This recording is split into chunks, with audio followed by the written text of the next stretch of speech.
চলতি ভূরাজনীতিতে সবচেয়ে বড় ধাক্কা। সমস্ত জল্পনা কল্পনার অবসান ঘটিয়ে অবশেষে ইরানের সঙ্গে চলমান যুদ্ধবিরতি বাতিলের ঘোষণা দিলেন মার্কিন প্রেসিডেন্ট ডোনাল্ড ট্রাম্প। মধ্যপ্রাচ্যে কি তবে বেজে উঠল যুদ্ধের দামামা? ওয়াশিংটনে আয়োজিত এক জরুরি সংবাদ সম্মেলনে ট্রাম্প সরাসরি ইরানকে হুঁশিয়ারি দিয়ে জানান, তেহরান ক্রমাগত শান্তি চুক্তির শর্ত লঙ্ঘন করছে। ট্রাম্পের ভাষায়, আমরা অনেক ধৈর্য ধরেছি, কিন্তু ইরান পর্দার আড়ালে তাদের পরমাণু কর্মসূচি এবং উগ্রপন্থী দলগুলোকে অর্থায়ন করা বন্ধ করেনি। এই ভুয়া যুদ্ধবিরতি আমেরিকার জাতীয় নিরাপত্তাকে ঝুঁকির মুখে ফেলছে। তাই আজ থেকে এই যুদ্ধবিরতি আনুষ্ঠানিকভাবে সমাপ্ত ঘোষণা করা হলো।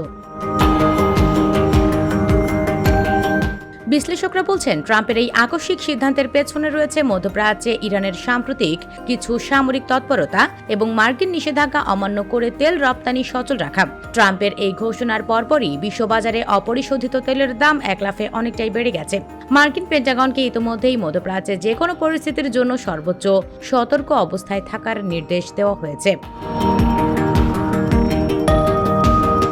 এদিকে ট্রাম্পের এই চরম সিদ্ধান্তের তীব্র নিন্দা জানিয়েছে তেহরান। ইরান স্পষ্ট জানিয়ে দিয়েছে যে কোনো ধরনের মার্কিন আগ্রাসনের দাঁত ভাঙা জবাব দিতে তারা প্রস্তুত। জাতিসংঘ এবং ইউরোপীয় ইউনিয়ন ইতিমধ্যেই দুই পক্ষকে শান্ত থাকার এবং কূটনৈতিক আলোচনার টেবিলে ফেরার আহ্বান জানিয়েছে।